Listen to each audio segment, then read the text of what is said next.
and that dojo. They are looking for profit. Someone once said, "Immature strategy is the cause of grief." That was a true saying. There are 4 ways in which men pass through life: as gentlemen, farmers, artisans, and merchants. The way of the farmer. Using agricultural instruments, he sees springs through to autumns with an eye on the changes of season. Second is the way of the merchant. The winemaker obtains his ingredients and puts them to use to make his living. The way of the merchant is always to live by taking profit. This is the way of the merchant. Thirdly, the gentleman warrior, carrying the weaponry of his way. The way of the warrior is to master the virtue of his weapons. If a gentleman dislikes strategy, he will not appreciate the benefit of weaponry, so must he not have a little taste for this? Fourthly, the way of the artisan. The way of the carpenter is to become proficient in the use of his tools, first to lay his plans with a true measure, and then perform his work according to plan. Thus he passes through life. These are the 4 ways of the gentleman, the farmer, the artisan, and the merchant. Comparing the way of the carpenter to strategy. Here, carpenter means both architect and builder, as well as carpenter. The comparison with carpentry is through the connection with houses. Houses of the nobility, houses of warriors, the 4 houses, ruin of houses, thriving of houses, the style of the house, the tradition of the house, and the name of the house. The carpenter uses a master plan of the building, and the way of strategy is similar in that there is a plan of campaign. If you want to learn the craft of war, ponder over this book. The teacher is as a needle. The disciple is as thread. You must practice constantly. Like the foreman carpenter, the commander must know natural rules, and the rules of the country, and the rules of houses. This is the way of the foreman. The foreman carpenter must know the architectural theory of towers and temples, and the plans of palaces, and must employ men to raise up houses. The way of the foreman carpenter is the same as the way of the commander of a warrior house. In the construction of houses, choice of woods is made. Straight unknotted timber of good appearance is used for the revealed pillars. Straight timber with small defects is used for the inner pillars. Timber of the finest appearance, even if a little weak, is used for the thresholds, lintels, doors, and sliding doors, and so on. Good, strong timber, though it be gnarled and knotted, can always be used discreetly in construction. Timber which is weak or knotted throughout should be used as scaffolding and later for firewood. The foreman carpenter allots his men work according to their ability. Floor layers, makers of sliding doors, thresholds and lintels, ceilings, and so on. Those of poor ability lay the floor joists, and those of lesser ability carve wedges and do such miscellaneous work. If the foreman knows and deploys his men well, the finished work will be good. The foreman should take into account the abilities and limitations of his men, circulating among them and asking nothing unreasonable. He should know their morale and spirit and encourage them when necessary. This is the same as the principle of strategy. The way of strategy. Like a trooper, the carpenter sharpens his own tools. He carries his equipment in his toolbox and works under the direction of his foreman. He makes columns and girders with an axe, shapes floorboards and shelves with a plane, cuts fine open work and carvings accurately, giving as excellent a finish as his skill will allow. This is the craft of the carpenters. When the carpenter becomes skilled and understands measures, he can become a foreman. The carpenter's attainment is having tools which will cut well to make small shrines, writing shelves, tables, paper lanterns, chopping boards, and pot lids. These are the specialties of the carpenter. Things are similar for the trooper. You want to think deeply about this.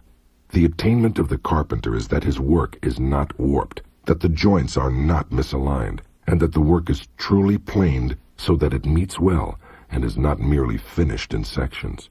This is essential. If you want to learn this way, deeply consider the things written in this book one at a time. You must do sufficient research. Outline of the 5 books of this book of strategy. 5 books, or Go-Rin no Sho, means a book of 5 rings. The Go-Dai, the 5 greats of Buddhism, are the 5 elements which make up the cosmos: ground, water, fire, wind, and void. The Go-Rin, the 5 rings of Buddhism, are the 5 parts of the human body: head, left and right elbows, and left and right knees. The way is shown as 5 books concerning different aspects. These are ground, water, fire, wind or tradition, and void. The body of the way of strategy from the viewpoint of my Ichi school is explained in the ground book. It is difficult to realize the true way just through sword fencing. Know the smallest things and the biggest things, the shallowest things and the deepest things, as if it were a straight road mapped out on the ground. The first book is called the ground book. Second is the water book. With water as the basis, the spirit becomes like water. Water adopts the shape of its receptacle. It is sometimes a trickle and sometimes a wild sea. Water has a clear blue color. By the clarity, things of Ichi school are shown in this book. If you master the principles of sword fencing, when you freely beat one man, you beat any man in the world. The spirit of defeating a man is the same for 10 million men. The strategist makes small things into big things, like building a great Buddha from a 1-foot model. I cannot write in detail how this is done. The principle of strategy is having one thing to know 10,000 things. Things of Ichi school are written in this, the water book. Third is the fire book. This book is about fighting. The spirit of fire is fierce, whether the fire be small or big, and so it is with battles.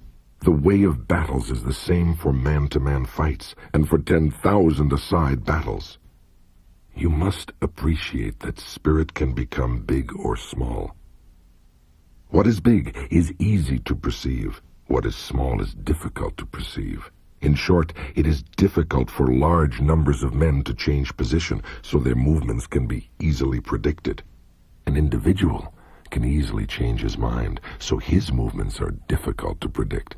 You must appreciate this. The essence of this book is that you must train day and night in order to make quick decisions.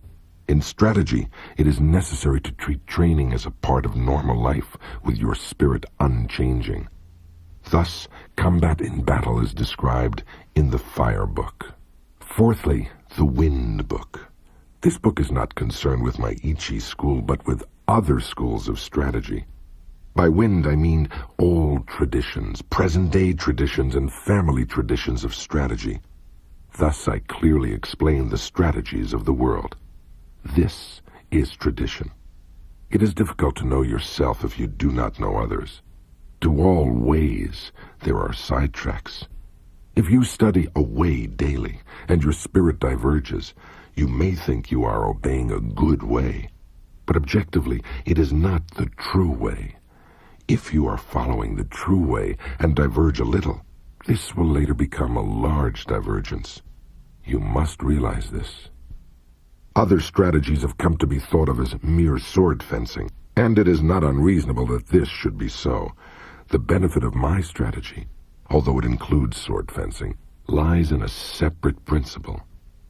I have explained what is commonly meant by strategy in other schools in the tradition or wind book. Fifthly, the book of the void. By void, I mean that which has no beginning and no end.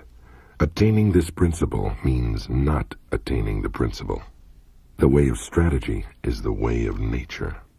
When you appreciate the power of nature, knowing the rhythm of any situation, you will be able to hit the enemy naturally and strike naturally.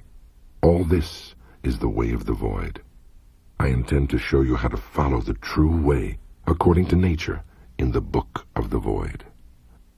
The Name Ichi Ryo Mito. One school, two swords. Warriors, both commanders and troopers, carried two swords at their belt. In olden times, these were called the long sword and the sword. Nowadays they are known as the sword and the companion sword. Let it suffice to say that in our land, whatever the reason, a warrior carries two swords at his belt. It is the way of the warrior. Nito Ichi Ryu shows the advantage of using both swords. Students of the Ichi school way of strategy should train from the start with the sword and long sword in either hand. Note that the samurai wore two swords thrust through the belt with the cutting edges upward on the left side. The shorter or companion sword was carried at all times, and the longer sword worn only out of doors. From time to time, there were rules governing the style and length of swords. Samurai carried two swords, but other classes were allowed only one sword for protection against brigands on the roads between towns. This is a truth. When you sacrifice your life, you must make fullest use of your weaponry. It is false not to do so, and to die with a weapon yet undrawn. If you hold a sword with both hands, it is difficult to wield it freely to left and right, so my method is to carry the sword in one hand. This does not apply to large weapons such as the spear or halberd, but swords and companion swords can be carried in one hand. To hold the long sword in both hands is not the true way, for if you carry a bow or spear or other arms in your left hand,